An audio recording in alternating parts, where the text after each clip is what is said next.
श्री सूर्याय नमः। श्री आदित्यकवचम्।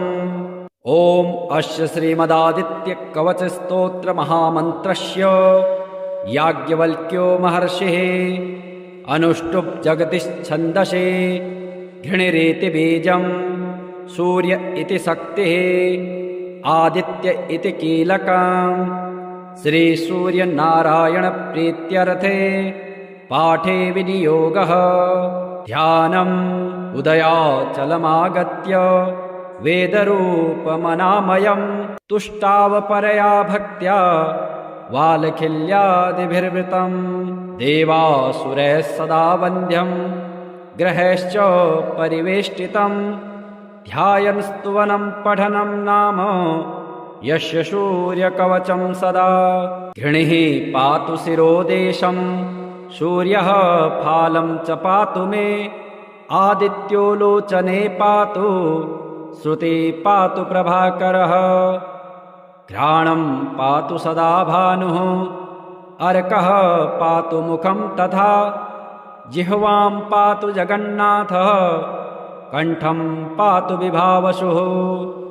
स्कन्धौ गृहपतिः पातु भुजौ पातु प्रभाकरः। अहस्करः पातु हस्तौ हृदयं पातु भानुमान्। मध्यं च पातु सप्ताश्वो नाभिं पातु नभो मणिः। द्वादशात्मा कटिं पातु सविता पातु शिक्किणी। ऊरु पातु सुरश्रेष्ठो जानुनी पातु भास्करः। जङ्घे पातु च मार्तण्डो गलं पातु त्विषाम्पतिः। पादो वृध्नः सदा पातु मित्रोऽपि सकलं वपुः। वेदत्रयात्मका स्वामिन् नारायण जगत्पते। अयातयामं तं किञ्चित् वेदरूपः प्रभाकरः। स्तोत्रेणानेन सन्तुष्टो वालखिल्यादिभिर्वृतः। साक्षाद् वेदमयो देवो रथारूढः समागतः। तं दृष्ट्वा सहसोत्थाय दण्डवत् प्रणमन् भुवि। कृताञ्जले पुटो भूत्वा सूर्यस्याग्रे स्थितस्तदा। वेदमूर्तिर्महाभागो ज्ञानदृष्टिर्विचार्य च ब्रह्मणा स्थापितं पूर्वं यातयाम विवर्जितम्। सत्त्वप्रधानं शुक्लाख्यं वेदरूपमनामयम्। शब्दब्रह्ममयं वेदं शतकर्म ब्रह्मवाचकम्। मुनिमध्यापयामास प्रथमं सविता स्वयं। तेन प्रथमदत्तेन वेदेन परमेश्वरः। याज्ञवल्क्यो मुनिश्रेष्ठः कृतकृत्यो भवत्तदा। ऋगादि सकलान् वेदान् ज्ञातवान् सूर्यसन्निधौ। इदं प्रोक्तं महापुण्यं पवित्रं पापनाशनं। यः पठेत् शृणुयात् वापि सर्वपापैः प्रमुच्यते। वेदार्थज्ञानसम्पन्नः सूर्यलोकमवाप्नुयात्। आदित्यः प्रथमं नाम द्वितीयं तु दिवाकरः। तृतीयं भास्करः प्रोक्तं चतुर्थं च प्रभाकरः। पञ्चमं च सहस्रांशो षष्ठं चैव त्रिलोचनः। सप्तमं हरेदश्वं च अष्टमं तु अहर्पतिः। नवमं दिनकरः प्रोक्तं दशमं द्वादशात्मकः। एकादशं त्रिमूर्तिश्च द्वादशं सूर्य एव तु। द्वादशादित्यनामानि प्रातः काले पठेन्नरः। दुःस्वप्नो नश्यते तस्य सर्वदुःखं च नश्यते। दद्रुकुष्ठहरं चैव दारिद्र्यं हरते ध्रुवं। सर्वतीर्थकरं चैव सर्वकामफलप्रदम्। यः पठेत् प्रातरुत्थाय भक्त्या स्तोत्रमिदं नरः मोक्षमायुस्तथारोग्यं लभते मोक्षमेव च। ॐ आदित्याय नमः। ॐ दिवाकराय नमः। ॐ भास्कराय नमः। ॐ प्रभाकराय नमः। ॐ सहस्रांशवे नमः। ॐ त्रिलोचनाय नमः। ॐ हरिदश्वाय नमः। ॐ विभावशवे नमः। ॐ दिनकराय नमः। ॐ द्वादशात्मकाय नमः। ॐ त्रिमूर्तये नमः। ॐ सूर्याय नमः। श्रीसूर्य उवाच शाम्ब शाम्ब महाबाहो शृणु मे कवचं शुभं त्रैलोक्यमङ्गलं नाम कवचं परमाद्भुतं यज्ञात्वा मन्त्रवित् सम्यक् फलं प्राप्नोति निश्चितं यद्धृत्वा च महादेवो गणानामधिपो भवत् पठनात् धारणात् विष्णुः सर्वेषां पालकः सदा एवमिन्द्रादयः सर्वे सर्वैश्चर्यमवाप्नुयुः कवचस्य ऋषिर्ब्रह्मा छन्दोनुष्टुबुदाहृतः श्रीसूर्यो देवताच्चात्र सर्वदेव नमस्कृतः यश आरोग्यमोक्षेषु विनियोगः प्रकीर्तितः प्रणवो मे शिरः पातु घृणिर्मे पातु भालकम् सूर्यो व्यान्नयन् द्वन्द्वमादित्यः करणयुग्मकम् अष्टाक्षरो महामन्त्रः सर्वाभीष्टफलप्रदः ह्रीं बीजं मे मुखं पातु हृदयं भुवनेश्वरी चन्द्रबिम्बं विंशदाद्यं पातु मे गुह्यदेशकम् अक्षरोषो महामन्त्रः सर्वतन्त्रेषु गोपितः शिवो वह्निशमायुक्तो वामाक्षी बिन्दुभूषितः एकाक्षरो महामन्त्रः श्रीसूर्यस्य प्रकीर्तितः गुह्यात् गुह्यतरो मन्त्रो वाञ्छाचिन्तामणिः स्मृतः शीर्षादिपादपर्यन्तं सदा पातु मनुत्तमः इति ते कथितं दिव्यं त्रिषु लोकेषु दुर्लभम् श्रीपदं कान्तिदं नित्यं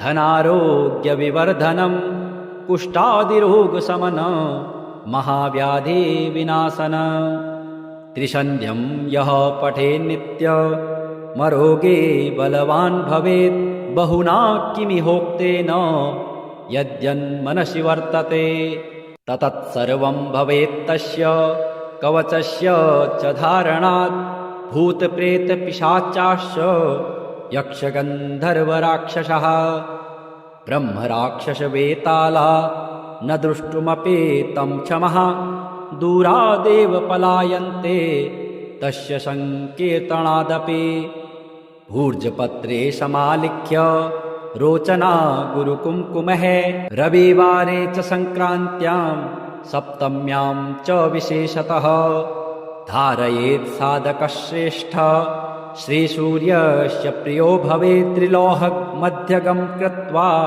धारयेत् दक्षिणे करे शिखायामथवा कण्ठे सोऽपि सूर्यो न संशयः इति ते कथितं साम्ब त्रैलोक्यमङ्गलाभिधम् कवचं दुर्लभं लोके तव स्नेहात् प्रकाशितम् आज्ञात्वा कवचं दिव्यं यो जपेत् सूर्यमुत्तमम् सिद्धिर्न जायतेस्तस्य कल्पकोटिशतैरपि ध्यानम् उदयाचलमागत्य वेदरूपमनामयम् तुष्टावपरया भक्त्या वालखिल्यादिभिर्वृतम् देवासुरैः सदा वन्द्यम् ग्रहैश्च परिवेष्टितम् ध्यायन् स्तुवनं पठनं नाम यस्य सूर्यकवचं सदा घृणिः पातु शिरोदेशं सूर्यः फालं च पातु मे आदित्यो लोचने पातु श्रुति पातु प्रभाकरः घ्राणं पातु सदा भानुः अर्कः पातु मुखं तथा जिह्वां पातु जगन्नाथः कण्ठं पातु विभावसुः स्कन्धौ गृहपतिः पातु भुजौ पातु प्रभाकरः अहस्करः पातु हस्तौ हृदयं पातु भानुमान् मध्यं च पातु सप्ताश्वो नाभिं पातु नभो मणिः द्वादशात्मा कटिं पातु सविता पातु शिक्किणी ऊरु पातु सुरश्रेष्ठो जानुनी पातु भास्करः जङ्घे पातु च मार्तण्डो गलं पातु त्विषाम्पतिः पादो वृध्नः सदा पातु मित्रोऽपि सकलं वपुः वेदत्रयात्मका स्वामिन् नारायण जगत्पते अयातयामं तं किञ्चित् वेदरूपः प्रभाकरः स्तोत्रेणानेन सन्तुष्टो वालखिल्यादिभिर्वृतः साक्षाद् वेदमयो देवो रथारूढः समागतः तं दृष्ट्वा सहसोत्थाय दण्डवत् प्रणमन् भुवि कृताञ्जले पुटो भूत्वा सूर्यस्याग्रे स्थितस्तदा वेदमूर्तिर्महाभागो ज्ञानदिष्टिर्विचार्य च ब्रह्मणा स्थापितं पूर्वं यातयाम विवर्जितम् सत्त्वप्रधानं शुक्लाख्यं वेदरूपमनामयं शब्दब्रह्ममयं वेदं शतकर्म ब्रह्मवाचकं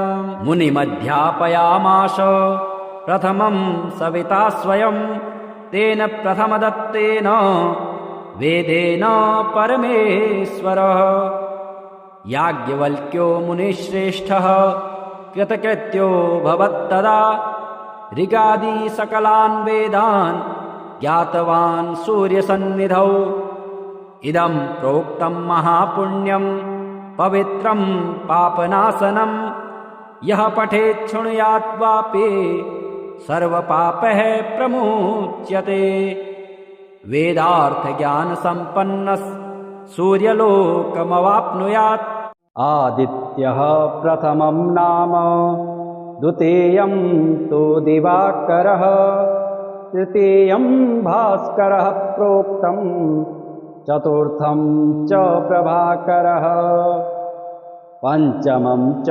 सहस्रांशो षष्ठं चैव त्रिलोचनः सप्तमं हरेदश्वं च अष्टमं तु अहर्पतिः नवमं दिनकरः प्रोक्तं दशमं द्वादशात्मकः एकादशं त्रिमूर्तिश्च द्वादशं सूर्य एव तु द्वादशादित्यनामानि प्रातः काले पठेन्नरः दुःस्वप्नो नश्यते तस्य सर्वदुःखं च नश्यते दद्रुकुष्ठहरं चैव दारिद्र्यं हरते ध्रुवं सर्वतीर्थकरं चैव सर्वकामफलप्रदम् यः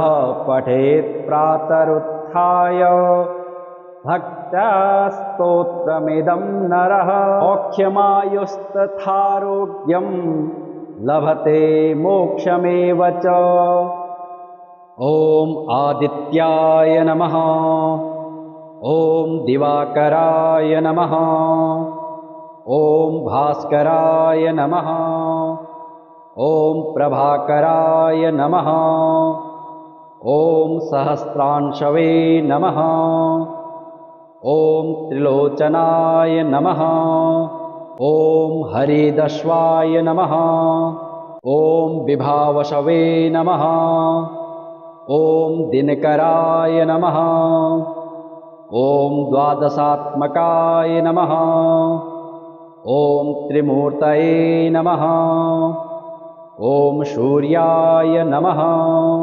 श्रीसूर्य उवाच शाम्ब शाम्ब महाबाहो शृणु मे कवचं शुभं त्रैलोक्यमङ्गलं नाम कवचं परमाद्भुतं यज्ञात्वा मन्त्रवित् सम्यक् फलं प्राप्नोति निश्चितं यद्धृत्वा च महादेवो गणानामधिपो भवत् पठनात् धारणात् विष्णुः सर्वेषां पालकः सदा एवमिन्द्रादयः सर्वे सर्वैश्चर्यमवाप्नुयुः कवचस्य ऋषिर्ब्रह्मा छन्दोनुष्टुबुधाहृतः श्रीसूर्यो देवताच्चात्र सर्वदेव नमस्कृतः यश आरोग्यमोक्षेषु विनियोगः प्रकीर्तितः प्रणवो मे शिरः पातु घृणिर्मे पातु भालकम् सूर्यो व्यान्नयन् द्वन्द्वमादित्यः करणयुग्मकम् अष्टाक्षरो महामन्त्रः सर्वाभीष्टफलप्रदः ह्रीं बीजं मे मुखं पातु हृदयं भुवनेश्वरी चन्द्रबिम्बं विंशदाद्यं पातु मे गुह्यदेशकम् अक्षरोषो महामन्त्रः सर्वतन्त्रेषु गोपितः शिवो वह्निशमायुक्तो वामाक्षी बिन्दुभूषितः एकाक्षरो महामन्त्रः श्रीसूर्यस्य प्रकीर्तितः गुह्यात् गुह्यतरो मन्त्रो वाञ्छाचिन्तामणिः स्मृतः शीर्षादिपादपर्यन्तं सदा पातु मनुत्तमः इति ते कथितं दिव्यं त्रिषु लोकेषु दुर्लभं श्रीपदं कान्तिदं नित्यं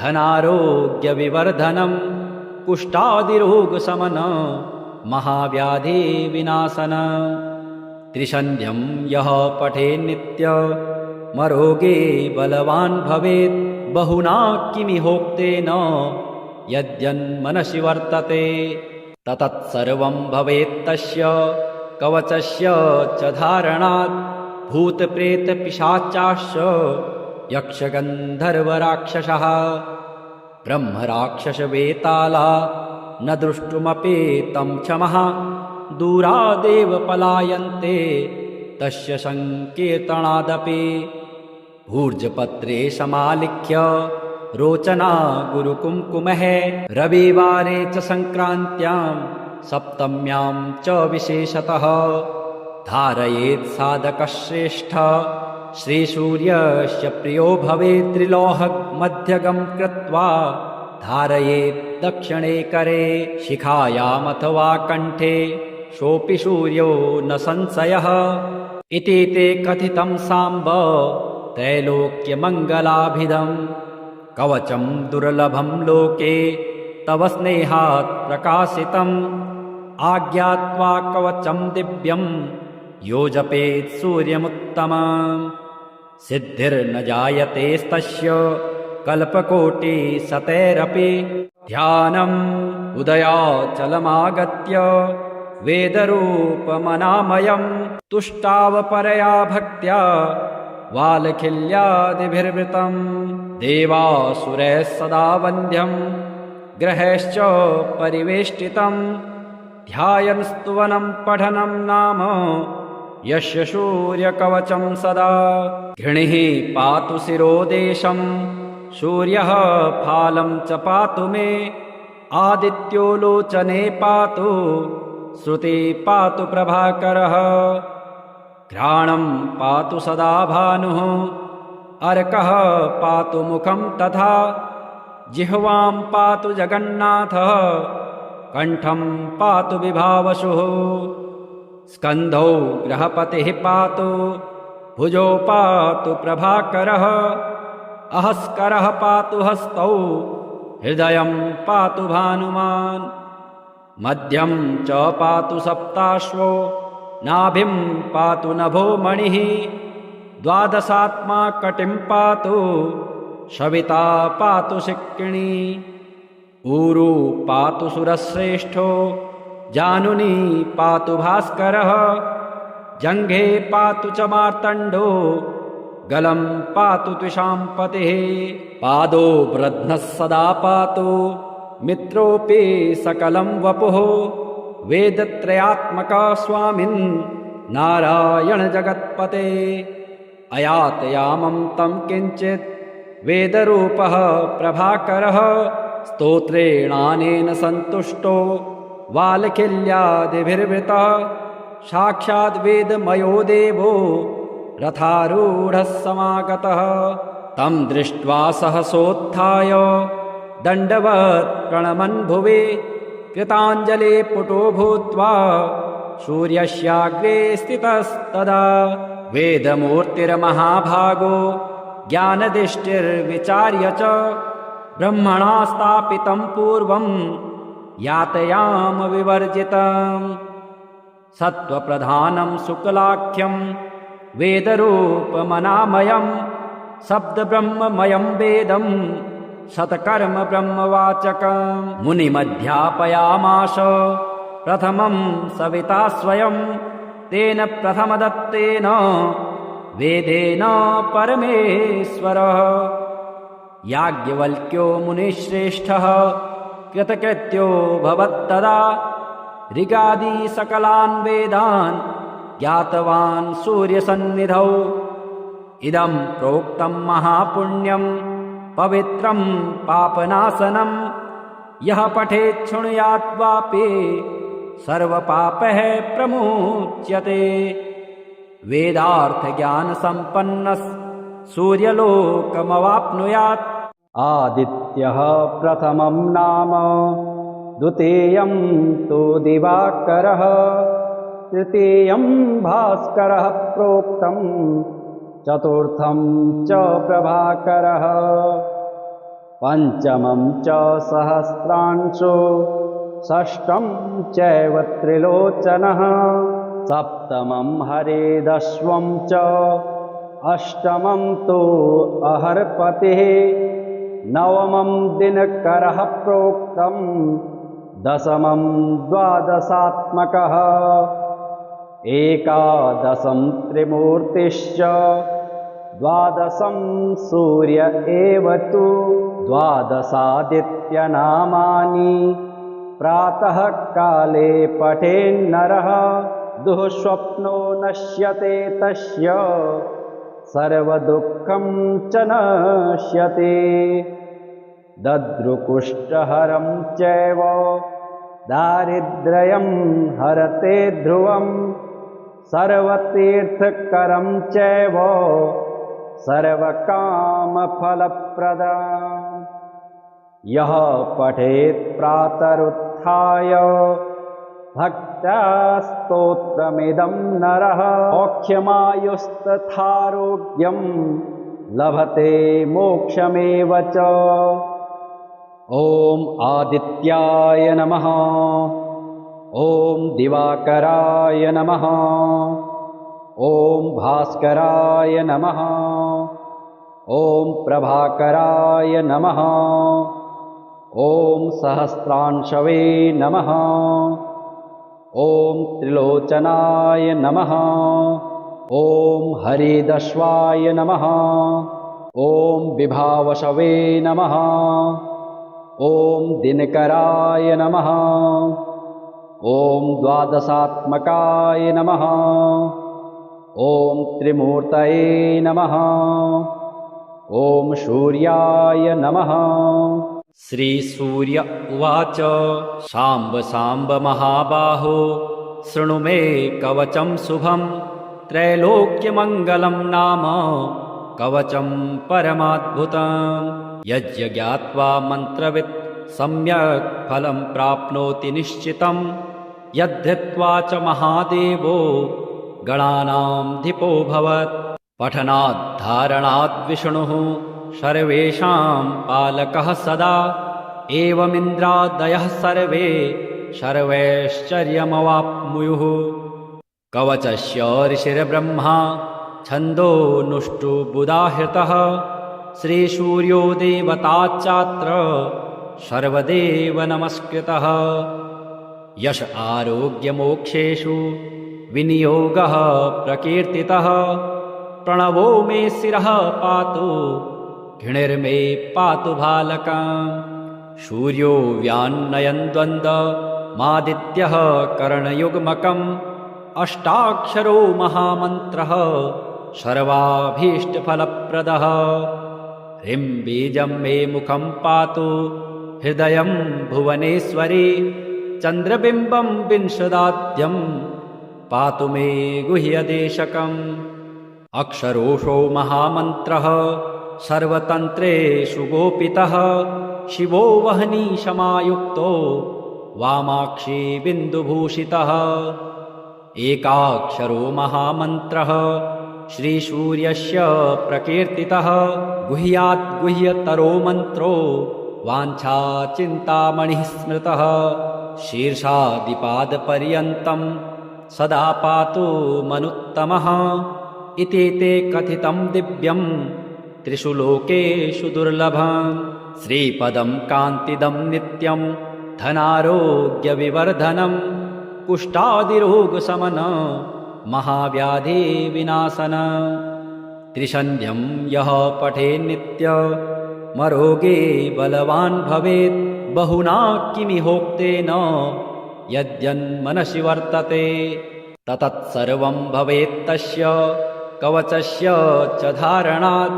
भूतप्रेतपिशाचाश्च यक्षगन्धर्वराक्षसः ब्रह्मराक्षसवेताला न द्रष्टुमपि तं क्षमः।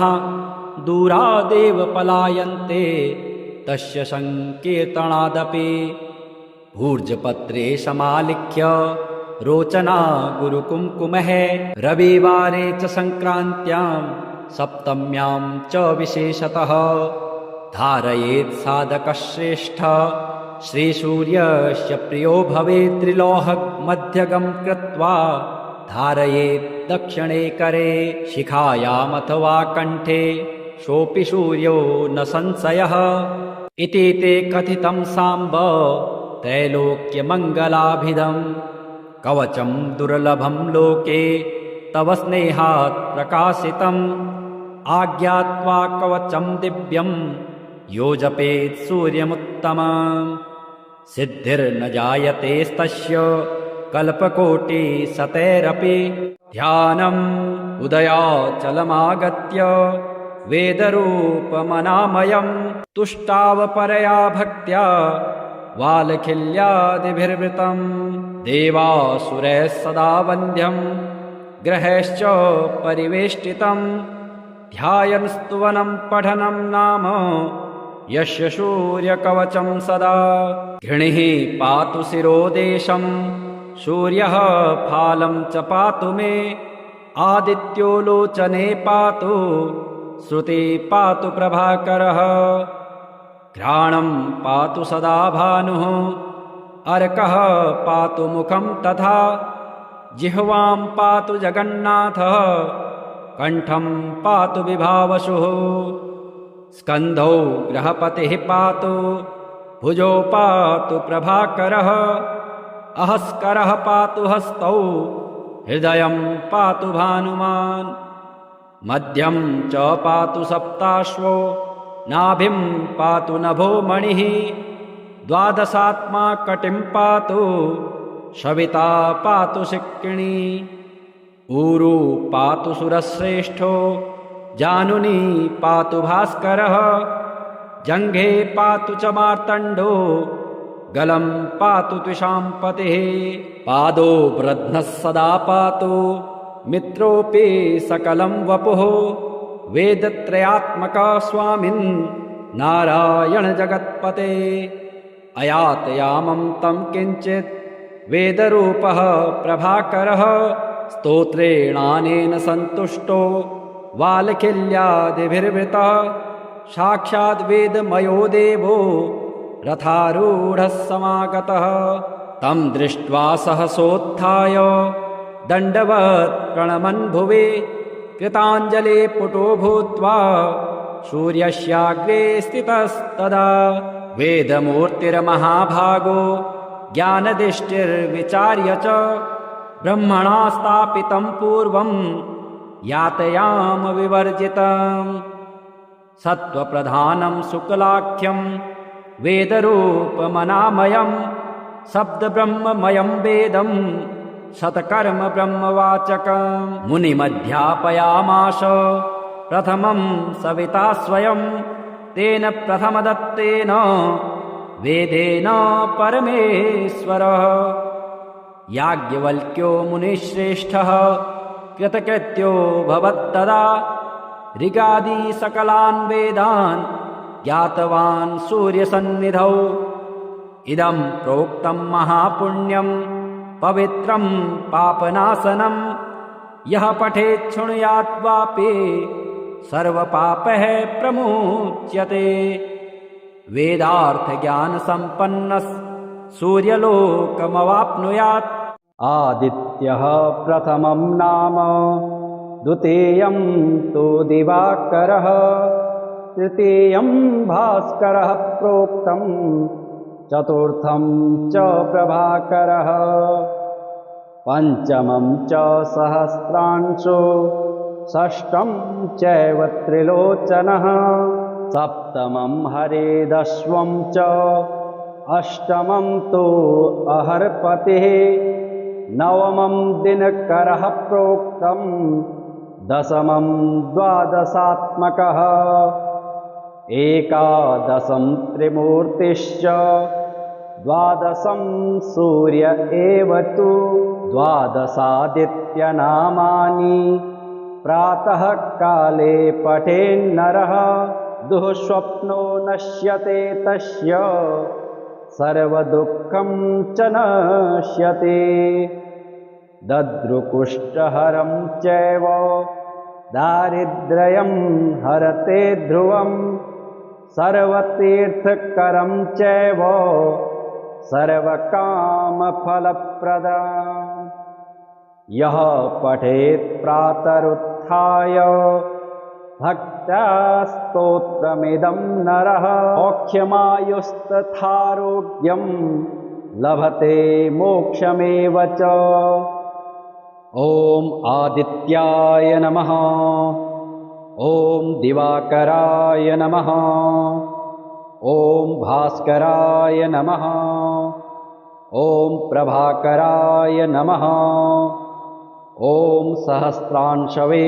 नमः ॐ त्रिलोचनाय नमः ॐ हरिदश्वाय नमः ॐ विभावशवे नमः ॐ दिनकराय नमः ॐ द्वादशात्मकाय नमः ॐ त्रिमूर्तये नमः ॐ सूर्याय नमः श्रीसूर्य उवाच शाम्ब शाम्ब महाबाहो शृणु मे कवचं शुभं त्रैलोक्यमङ्गलं नाम कवचं परमाद्भुतं यज्ञात्वा मन्त्रवित् सम्यक् फलं प्राप्नोति निश्चितं यद्धृत्वा च महादेवो गणानामधिपो भवत् पठनात् धारणात् विष्णुः सर्वेषां पालकः सदा एवमिन्द्रादयः सर्वे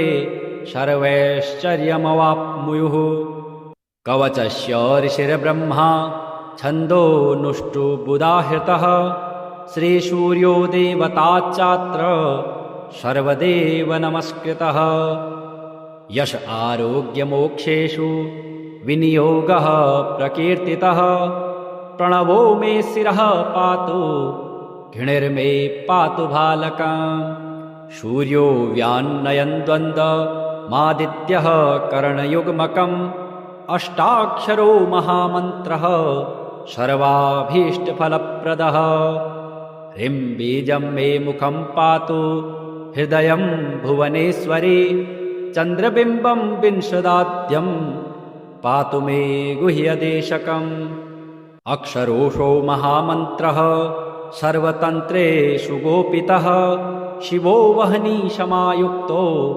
वामाक्षी बिन्दुभूषितः एकाक्षरो महामन्त्रः श्रीसूर्यस्य प्रकीर्तितः गुह्यात् गुह्यतरो मन्त्रो वाञ्छाचिन्तामणिः स्मृतः शीर्षादिपादपर्यन्तं सदा पातु मनुत्तमः इति ते कथितं दिव्यं त्रिषु लोकेषु दुर्लभम् श्रीपदं कान्तिदं नित्यं धनारोग्यविवर्धनं कुष्ठादिरोगशमन महाव्याधिविनाशन त्रिसन्ध्यं यः पठेन्नित्यमरोगे बलवान् भवेत् बहुना किमिहोक्तेन यद्यन्मनसि वर्तते ततत्सर्वं भवेत्तस्य कवचस्य च धारणात् भूतप्रेतपिशाचाश्च यक्षगन्धर्वराक्षसः ब्रह्मराक्षसवेताला न दृष्टुमपि तं क्षमः दूरादेव पलायन्ते तस्य संकीर्तनादपि भूर्जपत्रे समालिख्य रोचना गुरुकुङ्कुमः रविवारे च संक्रान्त्यां सप्तम्यां च विशेषतः धारयेत् साधकश्रेष्ठ श्रीसूर्यस्य प्रियो भवेत् त्रिलोहमध्यगं कृत्वा धारयेत् दक्षिणे करे शिखायामथवा कण्ठे सोऽपि सूर्यो न संशयः इति ते कथितं साम्ब त्रैलोक्यमङ्गलाभिधम् कवचं दुर्लभं लोके तव स्नेहात् प्रकाशितम् आज्ञात्वा कवचं दिव्यं यो जपेत् सूर्यमुत्तमम् सिद्धिर्न जायतेस्तस्य कल्पकोटिशतैरपि ध्यानम् उदयाचलमागत्य वेदरूपमनामयम् तुष्टावपरया भक्त्या वालखिल्यादिभिर्वृतम् देवासुरैः सदा वन्द्यम् ग्रहैश्च परिवेष्टितम् ध्यायन् स्तुवनं पठनं नाम यस्य सूर्यकवचं सदा घृणिः पातु शिरोदेशं सूर्यः फालं च पातु मे आदित्यो लोचने पातु श्रुति पातु प्रभाकरः घ्राणं पातु सदा भानुः अर्कः पातु मुखं तथा जिह्वां पातु जगन्नाथः कण्ठं पातु विभावसुः स्कन्धौ ग्रहपतिः पातु भुजौ पातु प्रभाकरः अहस्करः पातु हस्तौ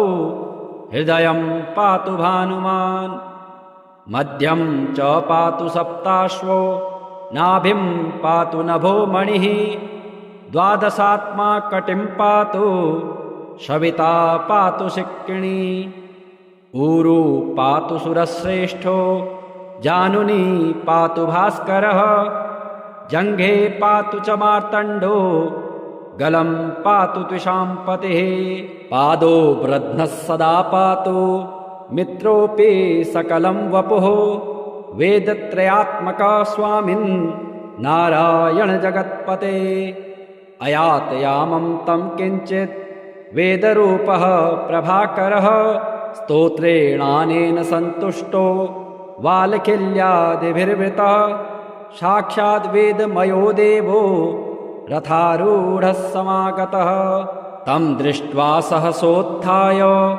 दण्डवत् प्रणमन् भुवि कृताञ्जले पुटो भूत्वा सूर्यस्याग्रे स्थितस्तदा वेदमूर्तिर्महाभागो ज्ञानदृष्टिर्विचार्य च ब्रह्मणा स्थापितं पूर्वं यातयाम विवर्जितम् सत्त्वप्रधानं शुक्लाख्यं वेदरूपमनामयं शब्दब्रह्ममयं वेदं शतकर्म ब्रह्मवाचकम् मुनिमध्यापयामास प्रथमं सविता स्वयं तेन प्रथमदत्तेन वेदेन परमेश्वरः याज्ञवल्क्यो मुनिश्रेष्ठः कृतकृत्यो भवत्तदा ऋगादि सकलान् वेदान् ज्ञातवान् सूर्यसन्निधौ इदं प्रोक्तं महापुण्यं पवित्रं